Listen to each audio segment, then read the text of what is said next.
विषय पर हम चर्चा करने के लिए हमारे साथ तीन खास मेहमान हैं। शहजाद पूनावाला जो कि बीजेपी के प्रवक्ता है, हमारे साथ में। बहुत स्वागत है शहजाद जी। और हमारे साथ में डॉक्टर राघिब अंजुम है जो कि समाजवादी पार्टी की तरफ से है। स्वागत है डॉक्टर राघिब अंजुम। और राजनीतिक विश्लेषक हमारे साथ में प्रोफेसर सुधीर। माफी मांगनी चाहिए और उनको इस प्रत्याशी को बर्खास्त करना चाहिए। चलिए राघिब अंजुम साहब, आपसे जानना चाहेंगे किस तरह से इस पूरे बयान को देखते हैं और क्या इस बयान पर समाजवादी पार्टी माफी मांगेगी या इस बयान का खंडन करेगी या इस बयान को अपने आप से अलग करेगी या आप इस बयान के पीछे खड़े हैं? देखिए, बात एक है कि जिस तरीके से इस वक्त हिंदुस्तान के माहौल को बनाने का काम किया जा रहा है, आदरणीय मुख्यमंत्री जी के अभी मैंने एक बयान सुना, उन्होंने कहा कि उनको चाहिए अली और हमें चाहिए बजरंगबली, और उनका बयान आया कि ठोक दो की राजनीति करेंगे। ये माहौल को दूषित करने का पूरा षड्यंत्र भारतीय जनता पार्टी की तरफ से किया जा रहा है। तो यानी आप लोग बदला निकाल रहे हैं, यानी बदला निकाल रहे हैं। मेरा सवाल सीधा है, मेरा सवाल सीधा है कि क्या इस बयान के साथ समाजवादी पार्टी खड़ी है या नहीं? नहीं, ये उनका व्यक्तिगत बयान हो सकता है। समाजवादी पार्टी कभी कार्रवाई करेंगे, नफरतों की कार्रवाई करेंगे उनके खिलाफ, नहीं करते। कार्रवाई करेंगे उनके खिलाफ। बिल्कुल जो होगी पार्टी में बिल्कुल वो किया जाएगा। हम इस चीज की बिल्कुल, समाजवादी पार्टी में कोई गुंजाइश नहीं है नफरत की। वो मोहब्बत की राजनीति करती है, लोगों को मिलाने का काम करती है, पैगाम देती है। उनका टिकट घोषित कीजिए, अभी तुरंत डीडी न्यूज पर अनाउंस कीजिए कि समाजवादी पार्टी उनका जो प्रत्याशी होने की लिस्ट में तो उनका नाम कटवाती है, अनाउंस कर दीजिए। अगर आप नहीं शहजाद जी आप एक बात बताइए। शहजाद जी एक मिनट बात बताइए। आप मुझे, आपने क्या प्रज्ञा ठाकुर को पार्टी से निकाल दिया? क्या आपने प्रज्ञा ठाकुर को खंडित कर दिया? आप अपने गिरबान में जाके, आप अपने गिरबान में इस तरह के राघिब जी इस तरह के बयान क्यों लगातार एक दूसरे गिरबान में ना झांकें, बल्कि ये कोशिश करें कि जिसने गलती की है, जैसे अभी जो सामने आ रहा है, इसके पहले भी आपके जो नेता है उनका बयान इस तरह का आता रहा है। तो ये आप लोग क्या बैठ करके इस तरह से कोई प्लानिंग करते हैं कि एक के बाद एक इस तरह का बयान दिया करो? क्योंकि ये बार बार ये कहा जा रहा है कि ये जानबूझ कर दिया गया बयान है और मुस्लिम जो वोट है वो कहीं दरकने ना पाए, वो कंसोलिडेट रहे, इसलिए ये बयान दिए जा रहे हैं।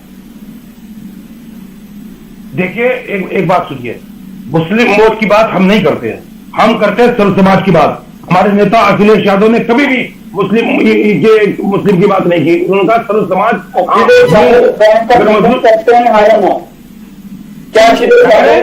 शहजाद जी बोल लेने दीजिए इनको, पहले इनकी बात खत्म हो जाए। जी इधर की बात चलिए, हम आपकी बात भी रखेंगे शहजाद जी, आपकी बात भी रखेंगे। राघिब जी बोलिए। जी मैं कह रहा हूं, हम सर्व समाज की बात करते हैं, सिर्फ मुस्लिम की बात नहीं करते। आज जिस तरीके से आज हमारे देश के गृह मंत्री अमित शाह जी कैराना में आकर के बोलने का काम करते हैं, कहने का काम करते हैं, और वो अभी योगी आदित्यनाथ जी कह रहे थे कि मैं तो मई और इस प्रकार से इनके अंदर गया है।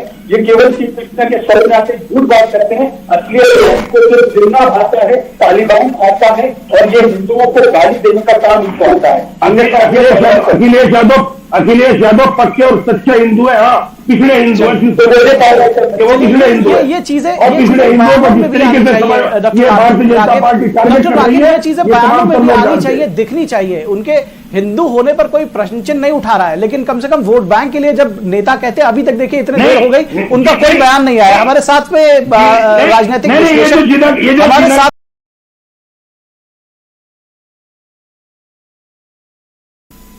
जी डॉक्टर राघिब अंजुम, आपको लगता है कि जो आपका पार्टी का नेतृत्व है उनको तमाम अपने जो विधायक हैं और जो तमाम क्षेत्र में लोग प्रचार कर रहे हैं, उनके लिए एक कहीं ना कहीं एक सेशन आयोजित करना चाहिए, उनको बताना चाहिए कि कम से कम इस तरह की जहर घोलने वाले बयान ना दे? क्योंकि एक के बाद एक बहुत लंबी लिस्ट है, ये एक के बाद एक लोग बयान देते हैं और उस पर कोई रिएक्शन पार्टी का नहीं आता, ये सबसे दुखद है।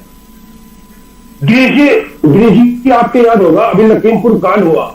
लखीमपुर कांड से पहले देश के गृह राज्य मंत्री का बयान, धमकी वाला बयान, क्या आप लोगों के आंखों के सामने नहीं है? क्या किया इन लोगों ने? और ये जो जिन्नावादी कह रहे हैं, जिन्ना की खबर को चादर जाकर के खिलाते हैं, बिरयानी ये खाते हैं जाकर के वहां पाकिस्तान में। हम तो पाकिस्तान नहीं जाते हैं, हमें तो पाकिस्तान से कोई मतलब नहीं है। देखिए आप दो चीजों को मिलाइए मत। मैं ये नहीं कह रहा हूं कि है, लेकिन जिन्ना को लेकर आया कौन? किसने बताया कि जिन्ना जो है वो पाकिस्तान को इसमें कौन लेकर के आया चर्चा में? जिन्ना को लेकर के कौन आया? फिर हिंदुओं की बात, हिंदुओं को दबाएंगे, हिंदूवादी हो गए, ये कौन लेकर के आया?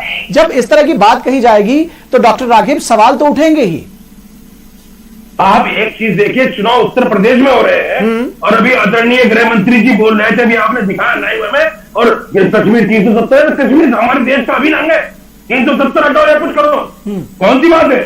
ये हम किसी भी कीमत पर कश्मीर क्या देश के किसी भी हिस्से को इनकी तरह खोना नहीं चाहते, जिस तरह उन्होंने चीन के कब्जे में हिंदुस्तान का हिस्सा दे दिया। हम इस तरह नहीं कर सकते हैं। हमारे मुखिया आदरणीय मुलायम सिंह यादव इस देश के, अब आप चीन की भी बात करने लगे, शहजाद पूनावाला, अब चीन की भी बात हुई है, क्या कहेंगे आप? डॉक्टर राघिब जो है, वैसे तो ये जयंत चौधरी ऑन स्क्रीन करते हैं, पर इनके मन में केवल आजम खान बसते हैं। इसीलिए डॉक्टर राघिब एक भी बार इन तमाम प्रत्याशियों के बारे में एक शब्द नहीं बोलेंगे। अखिलेश यादव जी ने उनको मना किया है, और मैं वही कह रहा हूँ कि मुजफ्फरनगर दंगाई, अपराधी मानसिकता वाले लोग, इन तमाम लोगों के साथ मिलकर समाजवादी पार्टी चुनाव लड़ रही है। तो आप समझ सकते हैं कि अगर ये लोग गलती से सत्ता में आ गए तो किस नहीं। डॉक्टर राघिब अपनी बात रखिए, अब आपको मौका दे रहे हैं, अपनी बात रखिए आप। जी, मैं ये कह रहा हूं इनसे, ये जो बता रहे हैं, जो उपदेश देने का काम कर रहे हैं शहजाद जी, मैं इनका सम्मान करता हूं और अक्सर इनकी डिबेट में देखता रहता हूं, लेकिन मैं इनसे ये पूछना चाहता हूं कि इस प्रदेश के अंदर आदरणीय मुख्यमंत्री जी पे कितने मुकदमे थे, कितने वापस किए?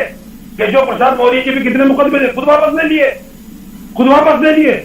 देखिए ये सब चर्चा, जब मुकदमों की चर्चा आएगी डॉक्टर राघिब, तो फिर होगा कि आतंकवादियों के खिलाफ मुकदमे किसने वापस ले लिए।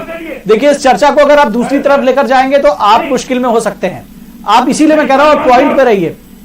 इस चुनाव को ये तालिबान और पाकिस्तान से जोड़ करके चाहते हैं कि हमारी नैया पार हो जाएगी, पर देश की जनता तय कर चुकी है ये चुनाव विकास के मुद्दे पर होगा, मोहब्बत के मुद्दे पर होगा। काश मोहब्बत के मोर्चे पर यह चुनाव होता। हम सब ये चाहते हैं कि मोहब्बत के मोर्चे पर यह चुनाव हो, लेकिन दरअसल चाहे ये पक्ष हो चाहे वो पक्ष हो, और आप बार बार कह रहे हैं कि मोहब्बत के मोर्चे पर चुनाव हो, वो चाहते हैं, वो हमारे जो नेता हैं अखिलेश यादव वो हिंदू नेता है, लेकिन बावजूद उसके जब जो पार्टी के लोगों का बयान है वो उससे मैच, आपने बातें कही हैं कि जो अपलिफ्टमेंट है जो मुस्लिम समाज का वो जरूर हो, आर्थिक तौर पर और वैचारिक तौर पर, खास तौर पर जब हम बात करते हैं कि उनको शिक्षा के क्षेत्र में, अर्थव्यवस्था में उनका एक अच्छी भागीदारी हो सके, उसके लिए तमाम प्रयास किए जा रहे हैं। और कम से कम जो नेताओं के जहरीले बोल हैं उससे हम इस तरह से जोड़ते हैं कि शायद ऐसे नेताओं का कोई कंसर्न नहीं होता कि उनका समाज या ओवरऑल समाज आगे बढ़े। फिलहाल आप तीनों लोगों का बहुत शुक्रिया, डॉक्टर राघिब अंजुम आपका भी शुक्रिया, डॉक्टर सुधीर सिंह आपका शुक्रिया, और शहजाद पूनावाला